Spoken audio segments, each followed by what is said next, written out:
João 18, 28 a 19, 16, diz assim a palavra do Senhor: Depois levaram Jesus da casa de Caifás para o pretório. Era cedo de manhã. Eles não entraram no pretório para não se contaminarem, mas poderem comer a Páscoa. Então Pilatos saiu para lhes falar e lhes disse: Que acusação trazeis contra este homem? Responderam-lhe: Se este não fosse malfeitor, não te entregaríamos.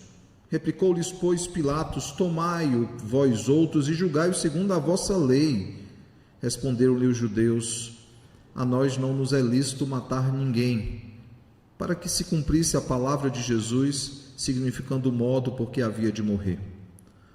Tornou Pilatos a entrar no pretório, chamou Jesus e perguntou-lhe: És o rei dos judeus? Respondeu Jesus: Vem de ti mesmo esta pergunta, ou tu disseram outros a meu respeito? Replicou-lhe Pilatos: Porventura sou judeu? A tua própria gente e os principais sacerdotes é que te entregaram a mim. Que fizeste? Respondeu Jesus: O meu reino não é deste mundo. Se o meu reino fosse deste mundo, os meus ministros se empenhariam por mim, para que não fosse eu entregue aos judeus. Mas agora o meu reino não é daqui. Então lhe disse Pilatos: Logo tu és rei? Respondeu Jesus: Tu dizes que sou rei. Eu para isso nasci, e para isso vim ao mundo, a fim de dar testemunho da verdade. Todo aquele que é da verdade ouve a minha voz. Perguntou-lhe Pilatos: Que é a verdade? Tendo dito isto, voltou aos judeus e lhes disse: Eu não acho nele crime algum. É costume entre vós que eu vos solte alguém por ocasião da Páscoa. Quereis, pois, que eu vos solte o rei dos judeus? Então gritaram todos novamente: Não, este, mas Barrabás. Ora, Barrabás era salteador. Então, por isso, Pilatos tomou a Jesus e mandou açoitá-lo. Os soldados, tendo tecido uma coroa de espinho, puseram-na na cabeça e vestiram-no com um manto de púrpura. Chegavam-se a ele e diziam: Salve, rei dos judeus, e davam-lhe bofetadas. Outra vez saiu Pilatos e lhes disse: Eis que vos apresento, para que saibais que eu não acho nele crime algum. Saiu, pois, Jesus trazendo a coroa de espinhos e o manto de púrpura.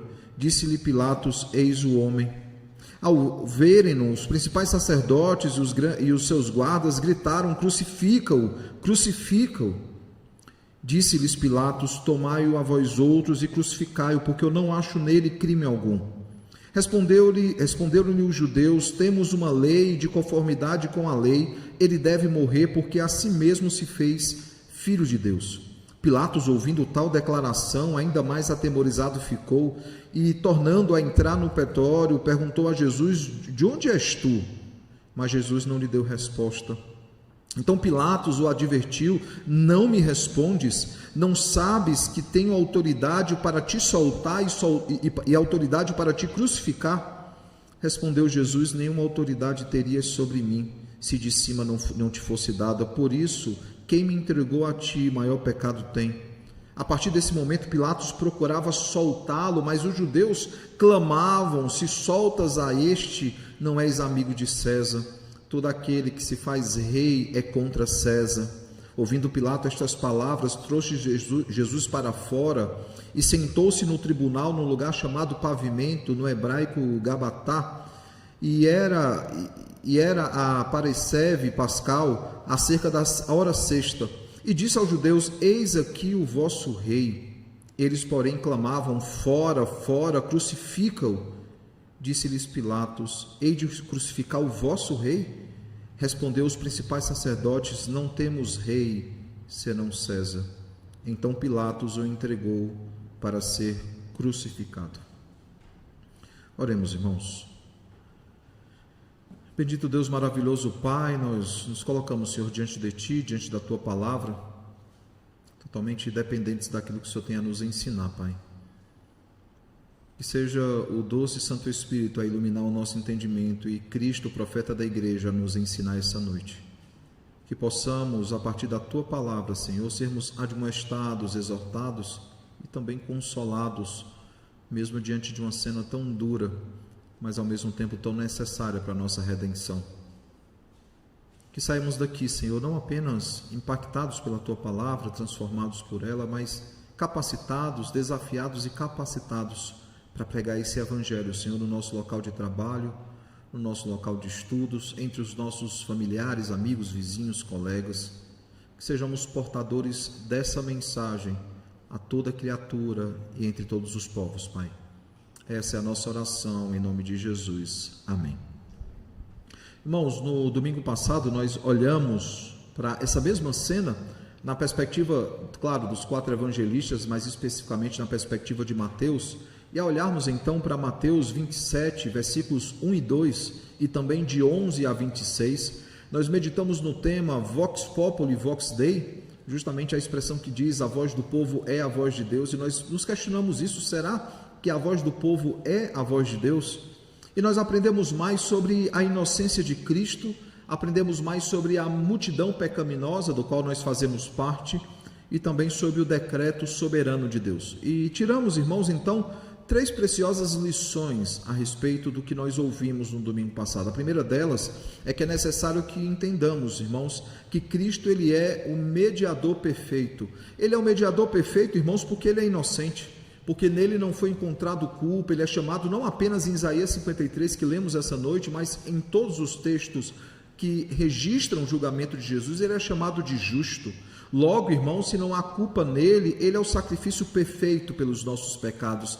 Ele é o verdadeiro cordeiro da Páscoa sem mancha, que pode ser sacrificado uma única vez, porque, como Hebreus nos diz, ele não tinha pecados a sacrificar dele próprio, ele não tinha pecados a confessar, e por causa disso, o seu sacrifício ele é suficiente, ele é eficaz, ele é único. A segunda coisa, irmãos, que nós aprendemos é que nós não somos inocentes. E quanto mais rápido você aprender sobre isso, mais fácil será a sua vida cristã. Nós não somos inocentes. Não há em nós mérito algum. Não há em nós nenhuma esperança que seja propriamente nossa, porque as nossas melhores obras não passam de trapo de imundícia. Nós não somos inocentes e necessitamos do favor do Senhor, como aquele publicano pecador que diz: ser favorável a mim, ser propício a mim que sou pecador. E ao chegarmos a essa conclusão que não somos inocentes, nós aprendemos, irmãos, que a nossa esperança não está na nossa própria justiça, a nossa esperança não está nas nossas próprias obras, mas na justiça e na obra de Cristo, consumada ali na cruz do Calvário. A terceira coisa que nós aprendemos, irmãos, é que é necessário entender que Deus ele cumpriu o seu decreto eterno. Ele que está sempre no trono, ele que reina, que governa eternamente, que governa mesmo quando o mal parece prevalecer, mesmo quando o mal ele avança, mesmo quando a injustiça parece avançar cada vez mais, ele cumpre o seu decreto. Ele está no governo de tudo, ele está no centro de todas as coisas, nada acontece sem o seu consentimento. E a pergunta então, irmãos, que ficou para a nossa reflexão foi: nós confiamos na sua voz? Nós confiamos na voz daquele que decretou todas as coisas, que sustenta, mantém, governa, aquele que conduz tudo para a glória do seu nome, irmãos? Bem, hoje nós olharemos mais para essa cena, olhando especificamente para a cena que acontece, o diálogo teológico que acontece entre Jesus e Pilatos. E no sermão passado nós já montamos o quebra-cabeça dos 4 evangelhos, quando nós olhamos para tudo o que aconteceu e nós montamos então a cena por completo. E eu fiz algumas ênfases no sermão passado que eu gostaria de rememorar com os irmãos. Por exemplo, nós vimos que o texto de Mateus, a ênfase está na culpa e na responsabilidade de Israel, porque é um texto escrito para judeus. Quando nós olhamos para Marcos, nós vimos que Marcos ele é o mais curto, ele é o mais direto, ele tem pressa de contar as coisas, por isso até mesmo é o evangelho mais curto que nós temos, mas tudo é muito rápido, tudo acontece imediatamente. Olhamos também para Lucas e nós vemos que Lucas ele acrescenta um detalhe bem importante, irmãos. Nós vemos que Lucas, como historiador que era, ele faz questão de registrar várias vezes a declaração de inocência por parte de Pilatos, algo que também acontece no texto de João, mas Lucas ele registra ainda mais as declarações de inocência, inclusive quando o próprio Pilatos diz que até Herodes considerou Jesus inocente. E João, o texto de hoje, ele é o mais detalhado, ele é o mais teológico, irmãos, inclusive tendo esse diálogo teológico sobre reino, sobre verdade, sobre o decreto de Deus. E eis então um resumo da cena que nós temos diante de nós, olhando para todos os aspectos desse grande quebra-cabeça, irmãos. O primeiro deles é que Jesus, após ser julgado de forma injusta e fraudulenta, ele é levado então a Pilatos. Ao ser levado a Pilatos, são apresentadas acusações não doutrinárias, mas acusações políticas, por mais que os fariseus, os escribas, os sacerdotes, todos aqueles que estavam ali representados, as classes teológicas daqueles dias, tentaram dar um ar de doutrina para a acusação deles, quando lá na conversa com Pilatos ele diz, mas ele se colocou como filho de Deus. Mas a acusação, inclusive, que Pilatos traz e que nós vimos lá em Mateus e Marcos e Lucas, são acusações políticas. Ele está trazendo baderna na cidade, é interessante, haviam 2 baderneiros, de certa forma, se olhássemos Jesus como um baderneiro, segundo a acusação deles, era ele e Barrabás, mas Barrabás era, além disso, homicida, e ainda assim eles desejavam soltar Barrabás. A acusação de que ele havia se colocado como rei, de que ele estava entre o povo, insuflando o povo a não pagar os tributos a César, quando sabemos que, na verdade, o que ele disse é: dai a César o que é de César e a Deus o que é de Deus. Quando, por exemplo, ele disse que tinha que pagar o tributo ao templo, Jesus ele é um cumpridor de normas, como vemos já em Mateus. Mas, na verdade, irmãos, as acusações elas eram políticas, elas não eram doutrinárias, por isso o Sinédrio não tinha autoridade para tirar a vida dele. Porque o que era prescrito no Antigo Testamento era a sentença de morte que o Sinédrio poderia aplicar era por heresia, por ser falso mestre, falso profeta. E nem isso era permitido porque, como colônia de Roma, cabia a Roma aplicar a pena capital. Depois disso, nós vemos que ele é interrogado a primeira vez por Pilatos. E ao descobrir que o reportavam como Galileu, ele disse: não, então a instância aqui é outra, você precisa ser julgado por Herodes. Enviou então a Herodes. E quando ele retorna de Herodes, irmãos, tanto Pilatos, ao ouvir o que os guardas falaram a respeito da audiência com Herodes, ele diz o seguinte: eu não vejo nele culpa alguma, tampouco Herodes, que é o líder de vocês, viu culpa alguma também. Ou seja, Roma e Jerusalém o declaram inocente.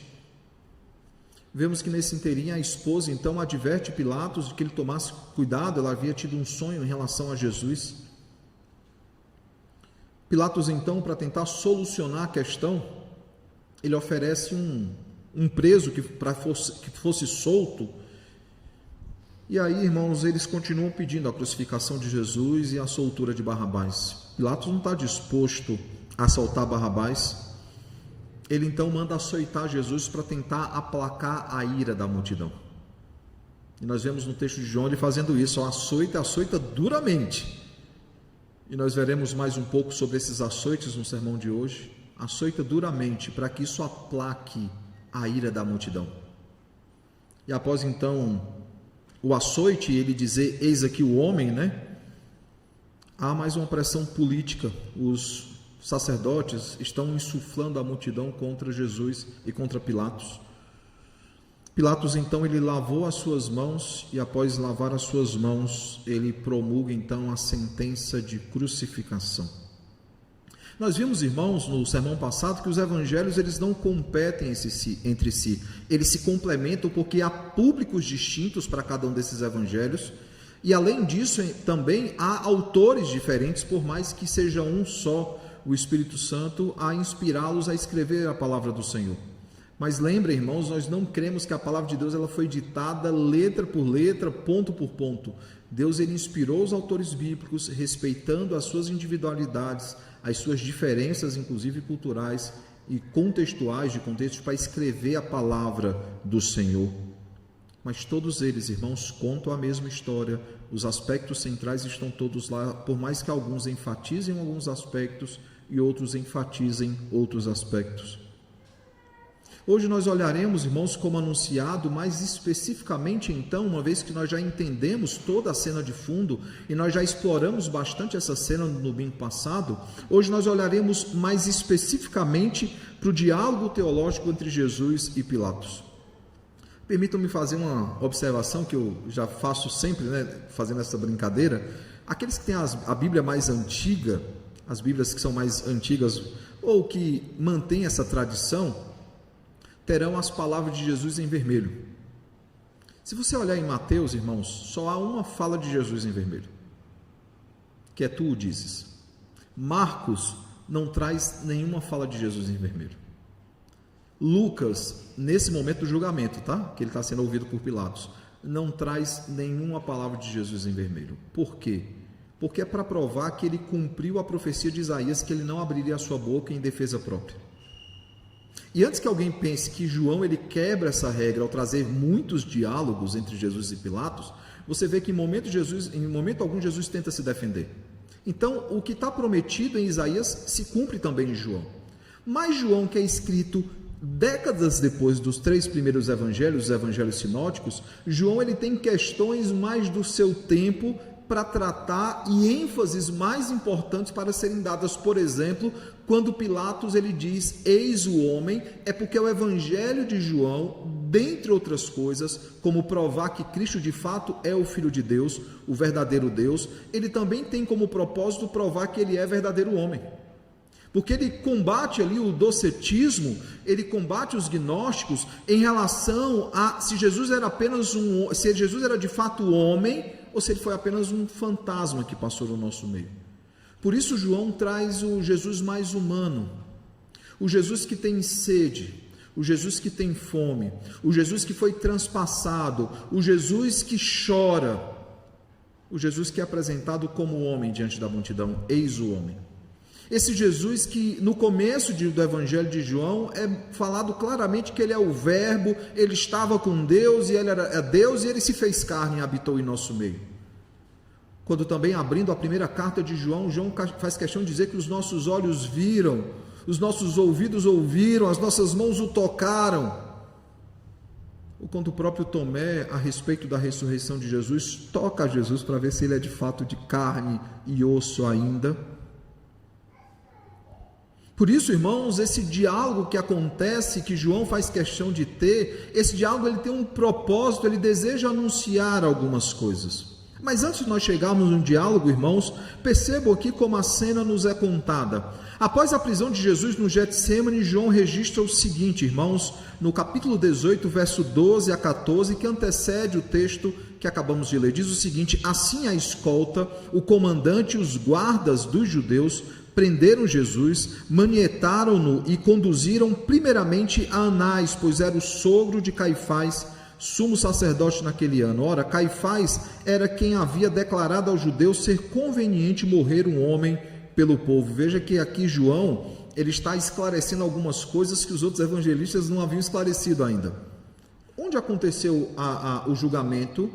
Quem presidiu a sessão do julgamento? Quem está por trás confabulando todas as coisas? E finalmente Caifás surge como esse grande personagem. O texto nos diz então em João, nós vemos isso do versículo 19 a 23, que após Anás, ele que era o sogro de Caifás, ele então interrogar Jesus, ele envia então à casa do seu genro, que é o sumo sacerdote Caifás, para poder então julgar, e nós vemos isso em 18, 24, quando ele então nos anuncia exatamente esse momento, né? Então Anás o enviou manietado à presença de Caifás, o sumo sacerdote.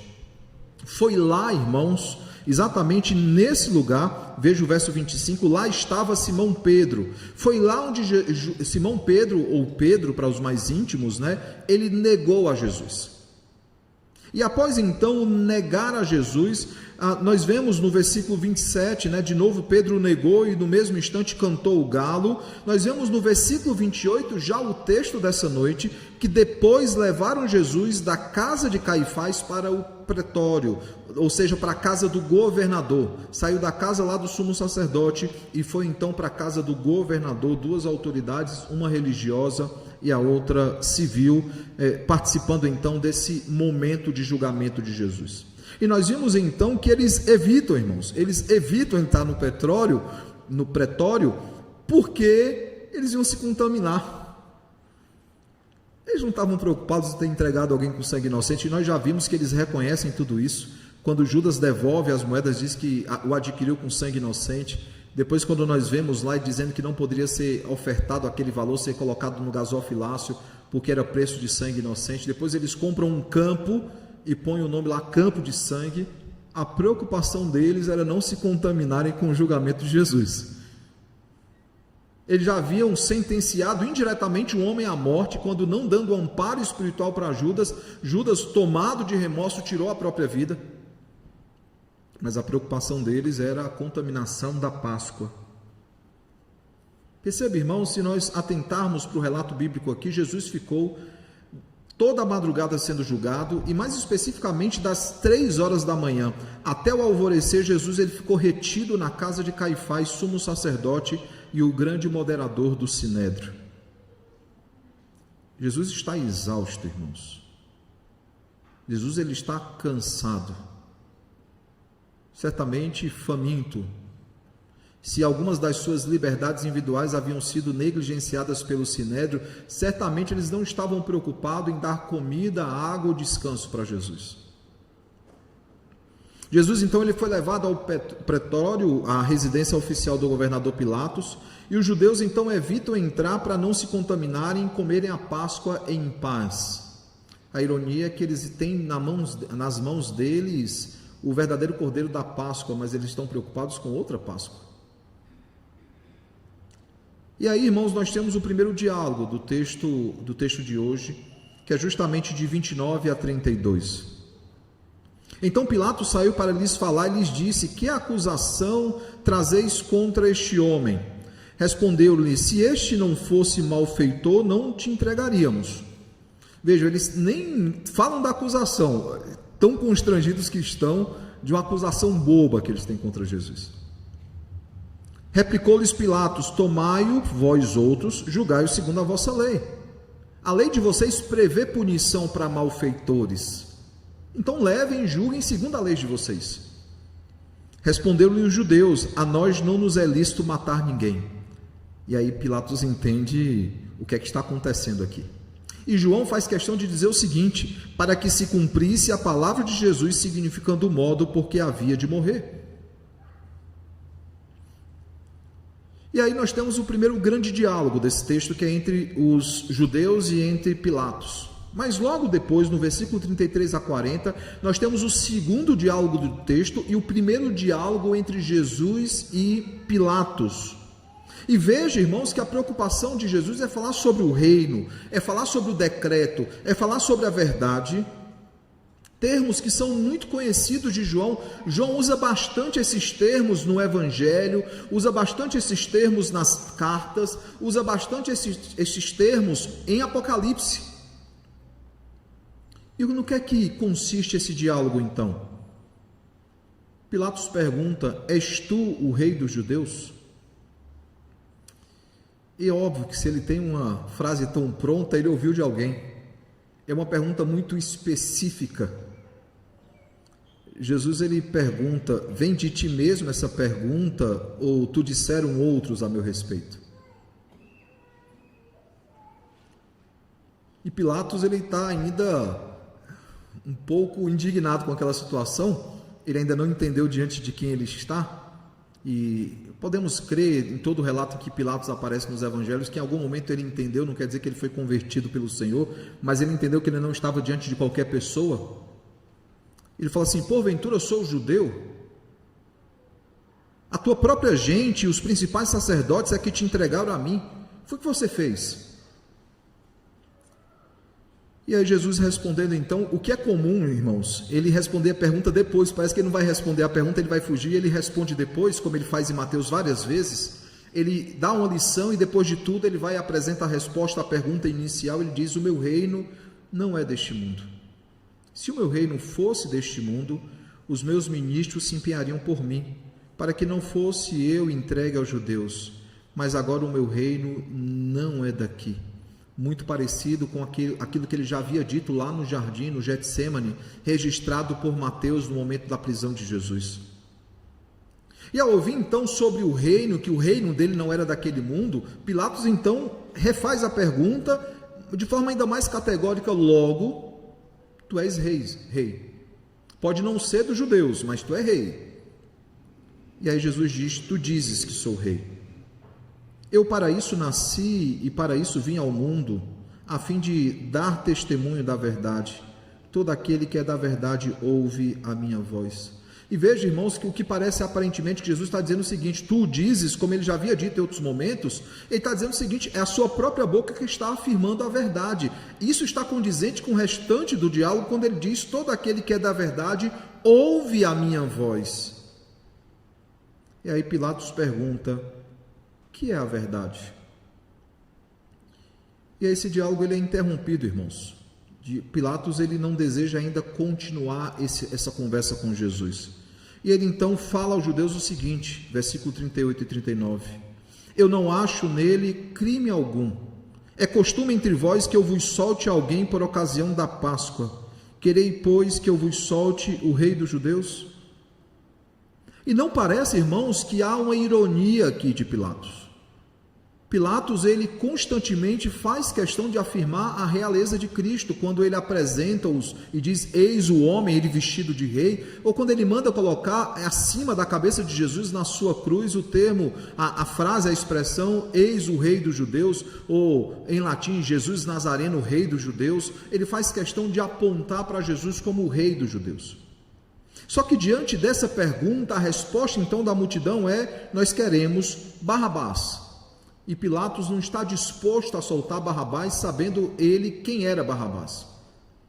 Ele manda então açoitar Jesus, e os soldados aproveitam-se então da cena para escarnecer de Jesus e para zombar de Jesus. E lembre, irmãos, ele está sem dormir, sem comer, sem beber água possivelmente. Já tinha tido um primeiro diálogo e ele se saiu muito bem nesse primeiro diálogo.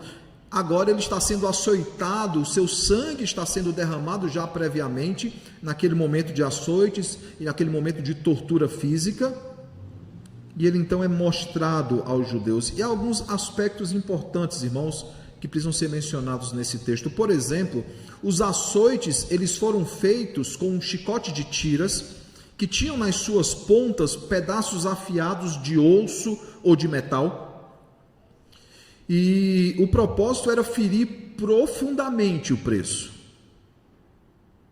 Era dar uma coça mesmo, mas muito mais profunda do que isso, irmãos. Alguns, inclusive, não resistiam àqueles açoites.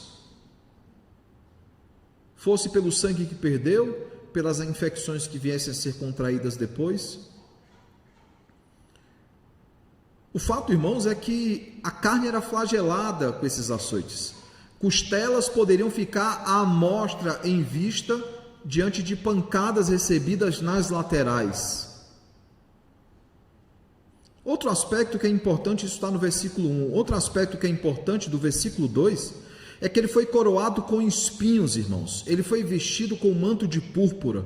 E isso aponta a coroa e o manto para a sua realeza, mas não apenas isso, irmãos. Não esqueçam que o espinho é um sinal de maldição, porque não existiam espinhos no jardim do Éden, até que o homem e a mulher, Adão e Eva, os nossos primeiros pais, quebraram o pacto do Senhor e a terra foi amaldiçoada e passou a existir então cardos e abrolhos, ou seja, espinhos. Os espinhos que Jesus leva sobre a sua cabeça é um sinal da maldição da terra que recai sobre ele, porque ele levou sobre si toda a nossa transgressão e as nossas enfermidades. É interessante, irmãos, nós iremos aprofundar ainda um pouco mais nos pontos. É interessante que quando Jesus ele sofre penosamente, e Isaías já havia prometido isso, que ele depois olharia o fruto do seu penoso trabalho, é também uma menção a Gênesis, quando diz que o homem penosamente trabalharia para tirar o fruto da terra. Ou seja, irmãos, João, inspirado pelo Senhor, ele não está apenas olhando, e os outros autores também, ele não está apenas olhando para aquela cena, ele está olhando para o jardim, para o cumprimento da profecia de Gênesis 3,15, que diz que haveria então o descendente da mulher que sofreria humilhação, mas também seria exaltado, ou seja, ele pisaria e seria ferido mortalmente pela serpente, mas ele pisaria a cabeça da serpente.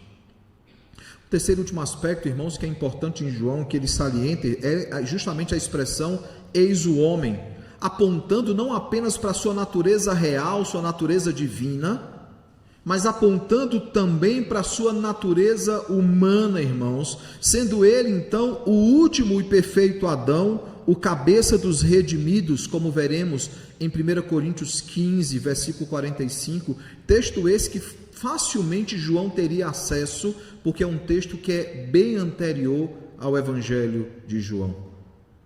O fato é que, olhando para esses aspectos, então, cristológicos do texto, nós vemos que ele foi açoitado, ele foi zombado, e nós lemos o seguinte no versículo 4 e versículo 5. Outra vez saiu Pilatos e lhes disse: eis que vou-lo apresento, para que saibais que eu não acho nele crime algum. Ou seja, eu açoitei para placar a ira de vocês, não que haja condenação nele, e logo eu não irei sentenciá-lo à morte. E após então ele chamar Jesus, o texto diz que saiu Jesus, pois, e trazendo a coroa de espinhos e o manto de púrpura. E disse então Pilatos: eis o homem. E aqui, irmãos, é novamente uma declaração de inocência da parte de Pilatos. Qual foi a reação dos opositores, irmãos, diante daquela cena tão dura de um homem duramente castigado por um crime que ele não cometeu e eles sabiam disso? Lembrem que um dos evangelistas dizem que Pilatos entendeu rapidamente que o motivo por trás das acusações era inveja da parte dos sacerdotes. Jesus conseguia convencer multidões, algo que eles não conseguiam. Porque Mateus já nos deu essa explicação, porque a multidão via em Cristo verdadeira autoridade, porque ele ensinava algo que ele vivia, enquanto em Mateus 6 nós vemos que os fariseus não viviam aquilo que eles ensinavam. Logo, as multidões não criam naquilo que eles ensinavam. Qual deveria ser a reação, então, de alguém que está tomado de inveja e que tem algum tipo de piedade no seu coração? Se arrepender da sua inveja, virar as costas e dizer: pode soltá-lo. Mas esses homens são qualquer coisa menos homens piedosos, irmãos. A impiedade é uma marca da vida deles, não apenas a inveja. E qual é a reação deles? Veja o texto. Ao verem-no, os principais sacerdotes e os seus guardas gritaram: crucifica-o, crucifica-o.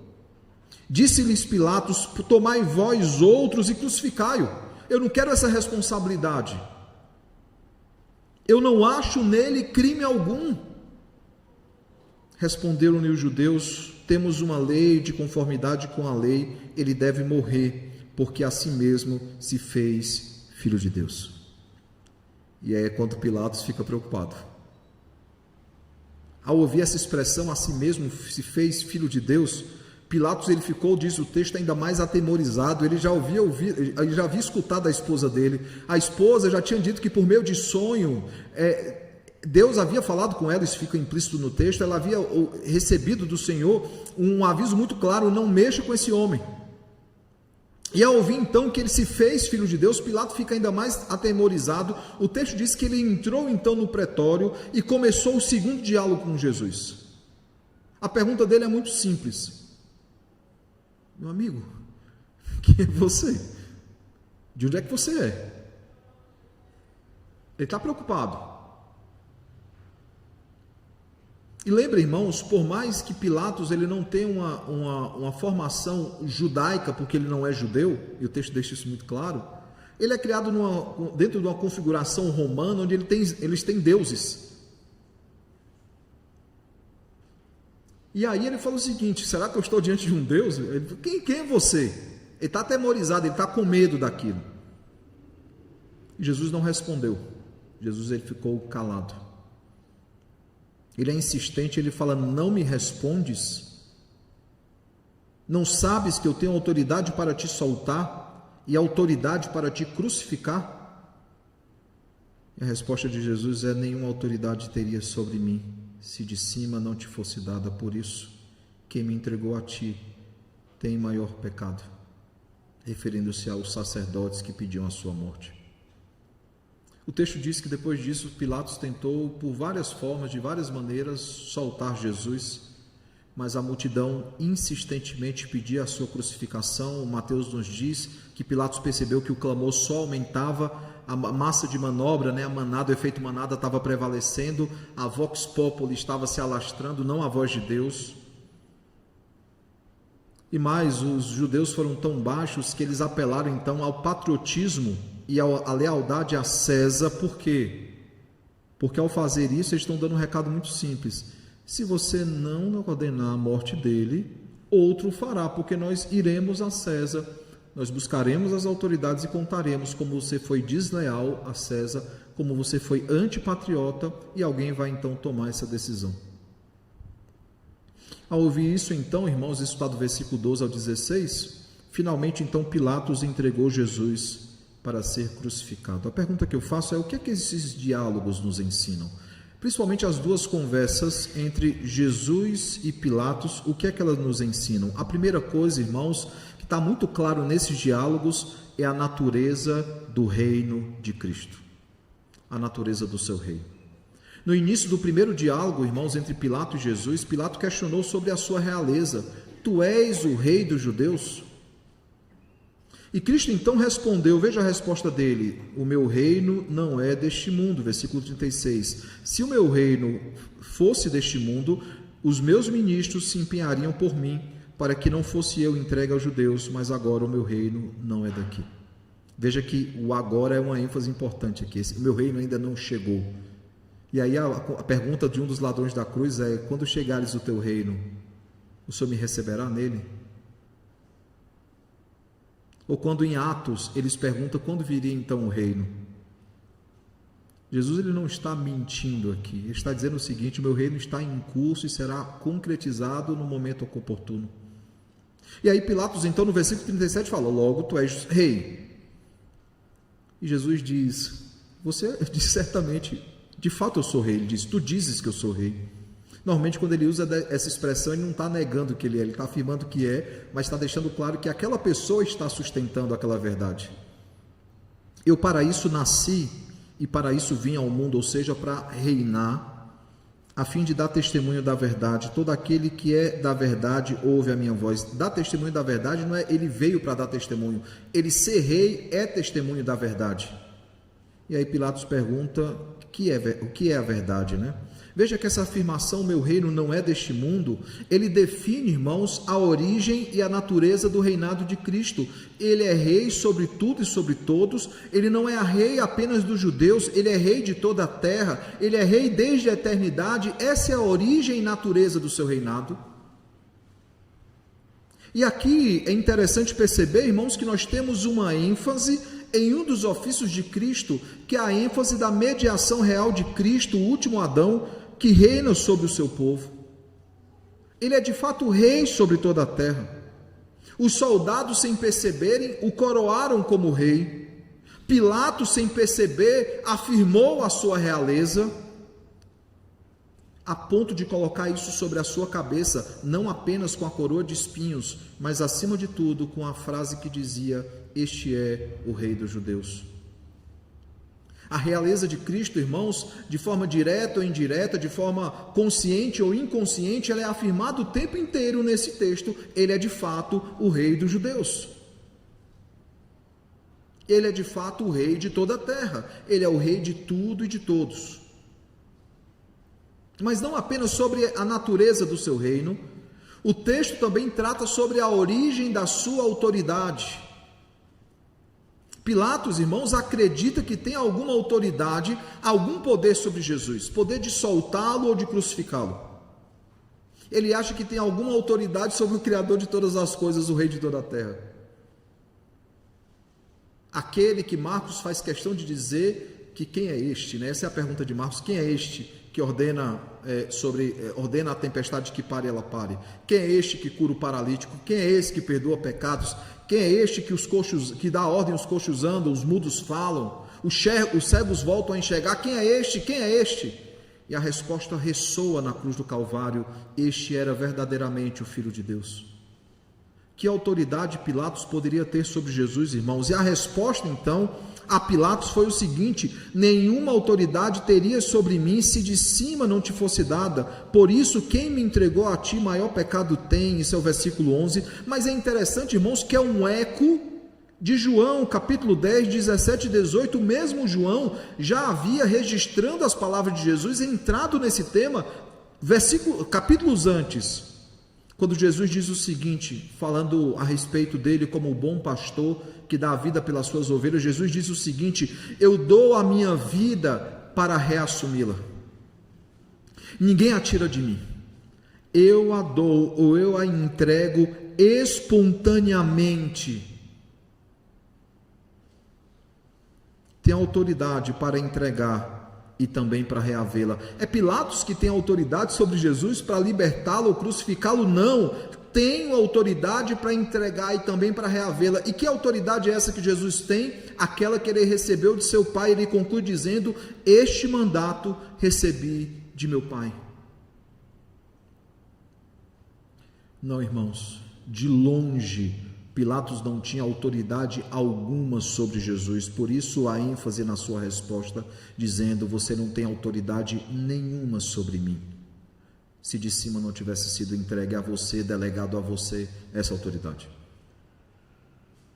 É interessante, irmãos, que quando nós olhamos para o Evangelho de Mateus, como eu disse, já mencionei no desenvolvimento do texto, nós já olhamos para essa passagem em Mateus 26, de 52 a 54, diz o seguinte: Cristo falando a Pedro, após Pedro cortar a orelha do soldado, diz o seguinte: embainha a tua espada, pois todos os que lançam a mão da espada, a espada perecerão.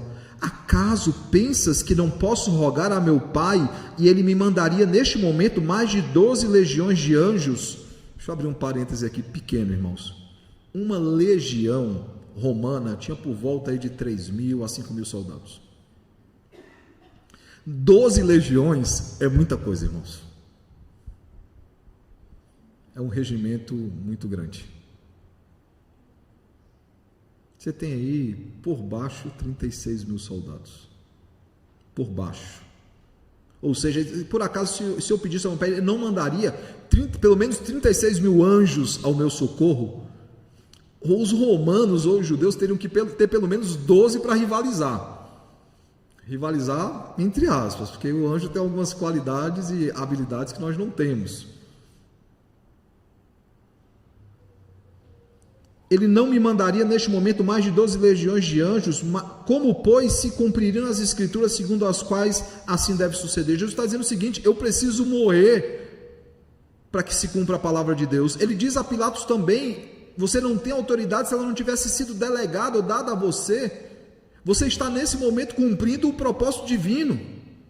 Essa é a origem não apenas da autoridade de Cristo, mas também de Pilatos. Ambos trabalham em serviço do Pai, em obediência à vontade do Pai. E Cristo, irmãos, deixa bem claro em todas essas falas que o Pai é que havia decretado tudo e que a autoridade que Cristo tem foi dada pelo Senhor de todas as coisas, logo ninguém poderia se contrapor a essa vontade. Essa é a origem da sua autoridade. Sobre a acusação que foi feita contra ele, dizendo que ele havia se feito filho de Deus, ele deixa muito claro, irmãos, ele é de fato o filho de Deus e ele tem a autoridade dada pelo Deus Pai.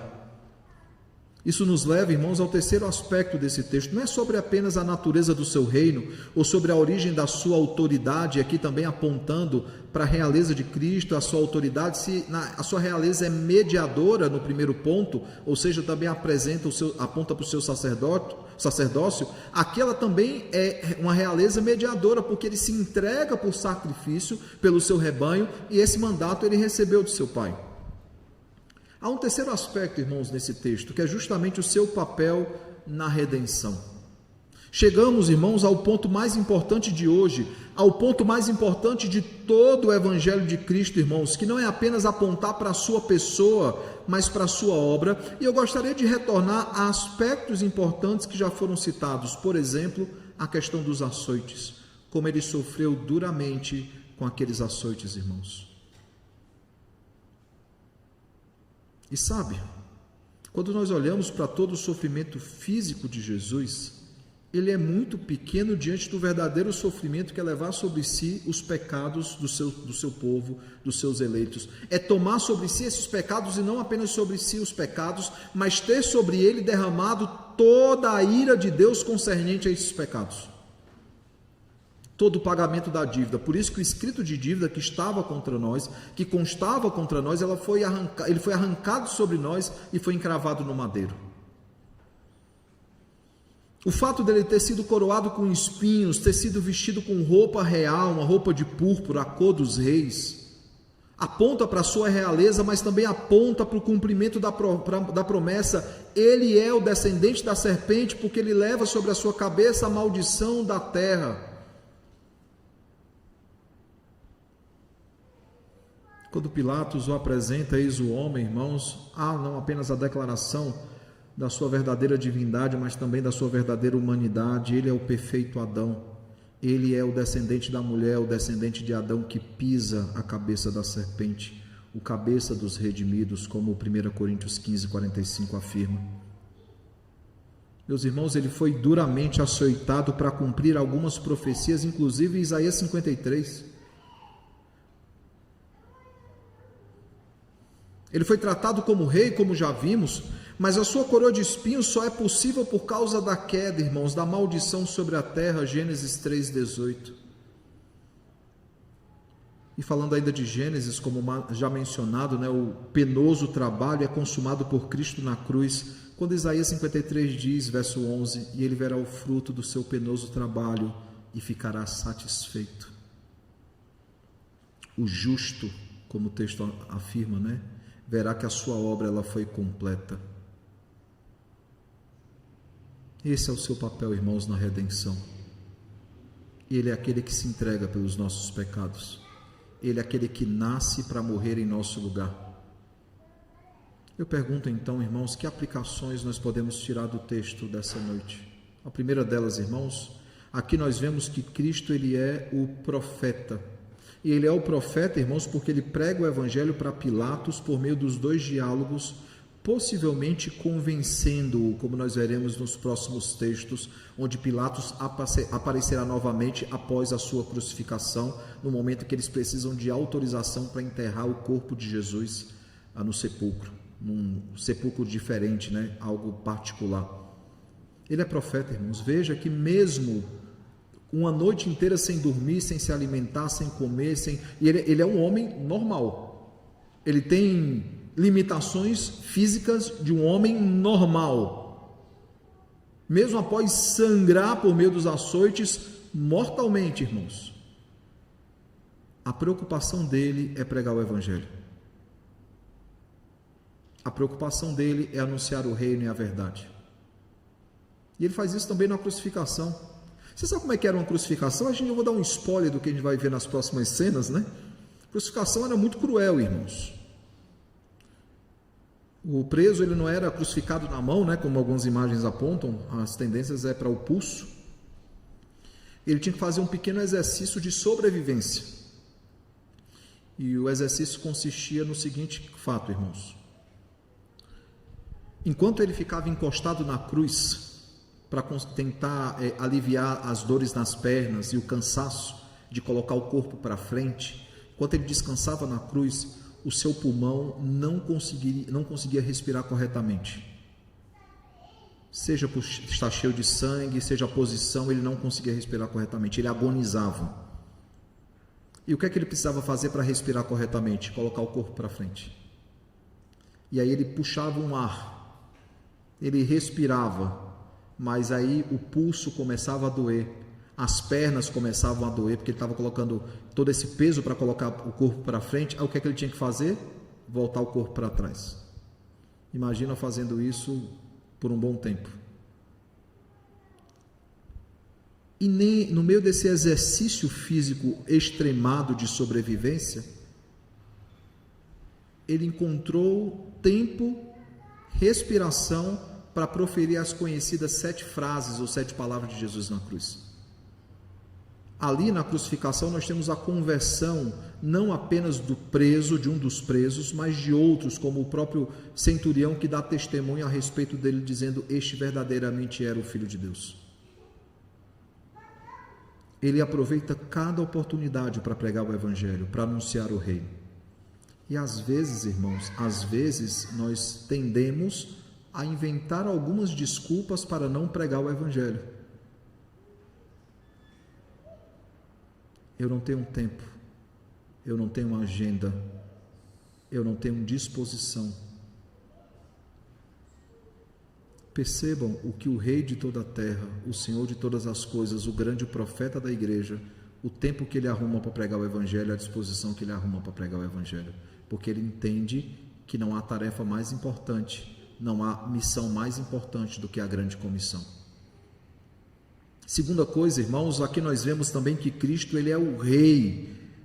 Ele reina sobre nós, que vivemos sobre o seu reino, o reino que é superior, que não é deste mundo, que molda a nossa identidade e molda também a nossa lealdade.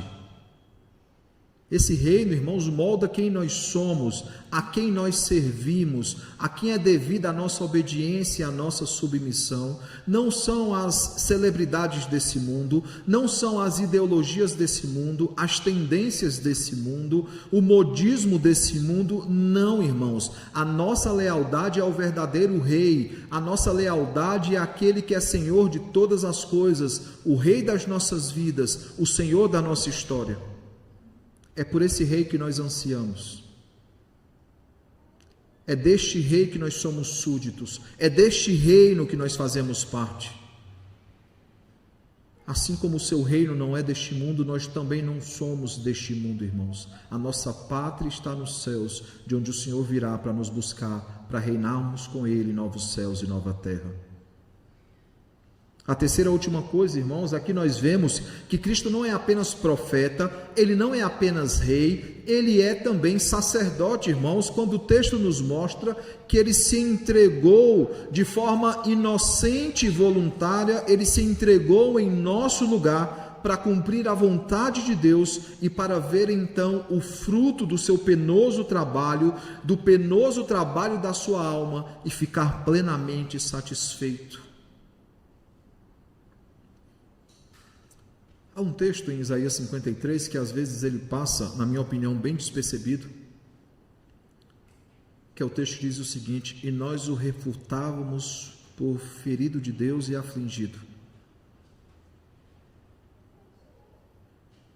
Esse texto ele aponta, irmãos, para aquilo que é dito na crucificação. Na crucificação, muitos entendiam que Jesus estava sofrendo o juízo de Deus, porque diz: se de fato és o Filho de Deus, desce dessa cruz, permita que o teu Pai te tire dessa cruz. E nós o reputávamos como ferido de Deus e afligido e oprimido. Se tivéssemos naquele dia, irmãos, naquela cena, faríamos a mesma coisa. E sabe o que eu digo que esse versículo ele é um pouco negligenciado? Porque quando o próprio João, registrando ali as cenas finais de Jesus, o que antecede ali a oração sacerdotal, ele registra então as palavras de Jesus a respeito do Consolador.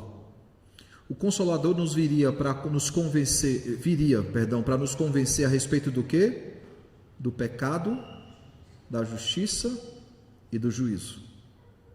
E antes que alguém pensasse em fazer teologia em cima dessas três palavras, do que é que poderia ser, o próprio Jesus ele começa a explicar o que é que significa cada um desses convencimentos. Quando ele fala da justiça, porque eu voltei para o meu Pai.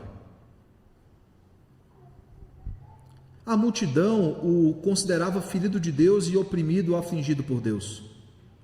Mas no momento em que ele volta para o Pai, não apenas ele prova que é o Filho de Deus, a justiça de Deus se cumpre porque de fato ele é o Filho de Deus. A expressão à direita do Deus Pai Todo-Poderoso é uma declaração mais do que autoridade cristológica de que a justiça de Cristo ela foi plena e ela foi perfeita. Porque se ele pode voltar para o Pai, ele é verdadeiramente quem ele diz que era, o Filho de Deus. E se ele é verdadeiramente o Filho de Deus, ele não é apenas verdadeiro homem, ele é verdadeiro Deus, ele cumpre a necessidade jurídica necessária para a morte do Cristo. Não é à toa, irmãos, que quando Estevão olha para os céus e vê os céus abertos e testemunha que o Filho de Deus está lá à direita do Deus Pai Todo-Poderoso, a multidão rilha os dentes e vai contra ele e tira a sua vida, porque aquilo é uma afronta aos ouvidos deles. Mas é a pura verdade, irmãos, porque ele não é apenas o verdadeiro sacrifício, ele é o verdadeiro profeta. Ele é verdadeiramente o Filho de Deus.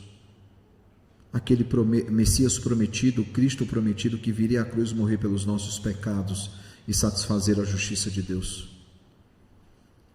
Eu pergunto então, irmãos, para a nossa reflexão semanal, o que Cristo ele é para você? O que Cristo ele é para a sua vida? A minha oração e meu desejo sincero, irmãos, é que o bom e eterno Deus ele nos ajude a ouvir a voz de Cristo, o profeta da igreja. Que ele nos ajude, irmãos, a nos sujeitar ao seu reino, ao Rei dos Reis, o Rei da igreja. E que ele nos ajude, irmãos, a sermos gratos pela redenção que o grande mediador e sacerdote Jesus Cristo nos deu na cruz do Calvário. Isso é o que Cristo ele precisa ser para nós, Rei, sacerdote e profeta. Aquele que reina sobre as nossas vidas, aquele que fala suavemente aos nossos ouvidos palavras de salvação, palavras de vida eterna, e aquele, irmãos, que se entregou em nosso lugar para que Deus finalmente fosse propício a nós que somos pecadores. Conversas transformadoras, irmãos, é o tema de hoje, e é exatamente isso que aconteceu nesse texto, que ela possa ser transformadora também para as nossas vidas. Que Deus nos ajude, irmãos, a sermos fiéis ao Senhor, a vivermos em fidelidade e lealdade ao nosso Deus, pois somos o seu povo e rebanho do seu pastoreio.